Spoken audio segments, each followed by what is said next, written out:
Buna bugün Ulu Jengiş'in 80 yıldığına sağmalı kılıp uşul jerge Ulu Atamekenlik soğuşa katışıp oşol жерден kurman bolğon kelip dagı öz жерinde hizmatını kılıp kurman bolğon atalar teskerip bugün bir Kur'an okup dua kılıp koyup andan keyin işler oskulansak.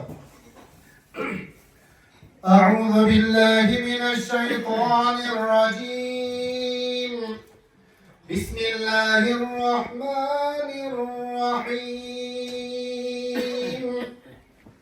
Kul huvellezî أنشأكم وجعل لكم السمع والأبصار والأفئدة قليلا ما تشكرون قل هو الذي ذرأكم في الأرض وإليه تحشرون ويقولون متى هذا الوعد إن كنتم صادقين قل إنما العلم عند الله وإنما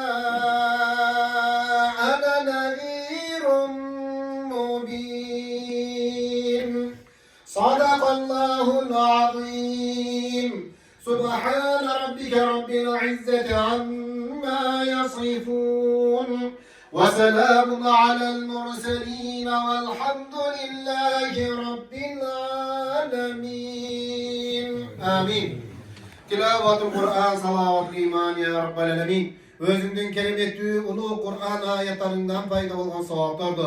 Alamlardan ötken paygamberlerin Sultanı Muhammed Resulullah ruhuna, alamdan ötken la ilahe illallah Muhammedur Resulullah kelime geldirgen mumun pendilerin arkatarına, uşul jerde alakan jay oturgan cemaatımızın ötüp ketken ata babalarına, ulu Atamekenlik soğuşkan katışıp al жерден kurman bolğon, kelip öz hizmatını aktap kurman bolğon ata babalarımızın arkatarına kalış bağışlan ya Rabbel Alemin. Ya Rabbel Alemin, oşul atalarımızdan pendelik kılıp getirgen kemçilik hataları bolğon bu sözün geçirgen, karanты görlerin jarık kılıp, sonaklarının jengil kılıp, kıyamatın kıl köpesine şıdır ötsün ya Rabbel Alemin. Janadağı paygambarımızın şafaatlarından özün nasip kılgın ya Rabbel Alemin. Ya Rabbel Alemin, janadağı özündün uşullu Kur'an'ın hormatına, mından arı jerge bizde kandu soğuş bolbosun. Kandu soğuş oynayan adamlar ezeli tüy olmasın ya Rabbel Alemin. Ya Rabbel Alemin. Janada özündün uşullu Kur'an'ın hormatına, mındanarı mamleketimiz günde öskör mamleketlerinin katarında bolsun.